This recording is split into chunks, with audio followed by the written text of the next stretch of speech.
Buenas a todos, estamos en Tecnoeducar y ya mismo arrancamos con un problema de circuito RLC en paralelo. En este circuito nos encontramos con una fuente de alimentación de corriente alterna, una resistencia, una bobina y un condensador conectados en paralelo. Lo que tenemos que hacer es calcular las intensidades de corriente que circulan a través de cada elemento, así como la intensidad general del circuito, es decir, la intensidad de corriente que circula a través de la fuente de alimentación. También hay que representar el triángulo de potencia y calcular el factor de potencia. Tenemos como datos la tensión E de la fuente de alimentación, que vale 48 voltios, el valor de resistencia 6 ohmios, la reactancia inductiva de 12 ohmios y la reactancia capacitiva de 24 ohmios. Partiendo de estos datos y del circuito, vamos a calcular en primer lugar la intensidad de corriente que circula a través de la resistencia. La intensidad de corriente que circula a través de la resistencia la representamos como IR y se calcula según la ley de Ohm como la tensión V entre la resistencia R. Partimos de que la tensión que recae entre los extremos de la resistencia es 48 voltios. ¿Por qué? Porque la tensión de la fuente de alimentación es 48 voltios, de manera que es la misma que recae entre los terminales de la resistencia, de la bobina y del condensador, ya que tenemos un circuito en paralelo y la tensión entre los extremos superior e inferior de la fuente sería la misma que la que recae entre los extremos de la resistencia, de la bobina y del condensador, como podría ocurrir en cualquier otro circuito en paralelo que tenga esta misma estructura, por lo que la tensión que recae entre todos los componentes es la misma. Esto se debe a que la suma de tensiones debe ser 0 en cada una de las mallas. Esto ya se vio en el vídeo de las leyes de Kirchhoff. Por tanto, la tensión que recae entre los terminales de la resistencia es 48 girado 0 grados, que es la misma tensión que tenemos en la fuente de alimentación. Por otro lado, tenemos que la resistencia equivale a 6 girado 0 grados. 6 porque son los 6 ohmios que nos ofrecen los datos y 0 grados porque es el ángulo que tenemos para la resistencia. Como ya vimos en el triángulo de impedancia, partimos de que para este tipo de circuitos tenemos un ángulo de 0 grados para la resistencia, un ángulo de 90 grados o más 90 grados positivo para el caso de la bobina y menos 90 grados para el caso del condensador. Todo esto se vio en el vídeo del triángulo de impedancia. Vamos a ver ahora cómo calculamos la intensidad de corriente en la resistencia. Tensión entre resistencia, 48 giros a 0 grados entre 6 giros a 0 grados. Tenemos un valor de 8 que viene del resultado de 48 entre 6 y 0 grados que sería 0 menos 0 al estar dividiendo, se restan estos ángulos y nos daría 8 girados 0 grados amperios. Vamos a hacer lo mismo para la intensidad de corriente que circula a través de la bobina. La tensión que recae entre los extremos de la bobina, como ya hemos dicho, es 48 girados 0 grados y la reactancia inductiva, ya la tenemos como dato, son 12 ohmios girados 90 grados, como ya hemos dicho para el caso de la bobina.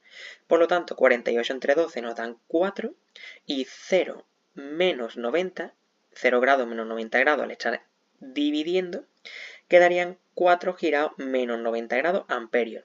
Y hacemos lo mismo para el caso del condensador. La intensidad de corriente que circula a través del condensador sería la tensión V entre la reactancia capacitiva, teniendo como resultado 48 girados 0 grados para la tensión y 24 girados menos 90 grados para el condensador, teniendo un resultado de 2 girados 90 grados amperios. Pues ya tenemos la intensidad de corriente que circula a través de la resistencia, de la bobina y del condensador. Por lo tanto, para calcular la intensidad de corriente total que circula a través del circuito, es decir, que circula a través de la fuente de alimentación, necesitamos sumar esas intensidades de corriente IR, IL e IC. Pero ¿qué pasa? Que la tenemos esas corrientes en forma polar, por lo que para poder sumarlas es mejor pasarlas a forma binómica. como ya vimos en el vídeo, para pasar de forma polar a binómica, lo que hacemos es utilizar el coseno y el seno para pasar 8 girado 0 grados, forma polar, a forma binómica con la parte real y la parte imaginaria con la j. Como el coseno de 0 es 1, 8 por 1 es 1, 8 por 1 es 8, perdón, y el seno de 0 es 0, por lo tanto 8 por 0 es 0 y la j. Por lo tanto aquí no tendría parte imaginaria, solamente tendríamos parte real. La intensidad de corriente que circula a través de la resistencia sería 8 amperios. En el caso de la bobina tenemos 4 por el coseno de menos 90, que sería 0, más j por 4 por seno de menos 90, que quedaría menos 4j amperios. Y en el caso del condensador tendríamos 2 por coseno de 90, que sería 0, más 2 por j por el seno de 90, que nos quedaría 2j amperios. En el caso de la bobina y el condensador no tenemos parte real, solamente parte imaginaria. Por lo tanto, ahora nos resulta más sencillo sumar todas esas corrientes.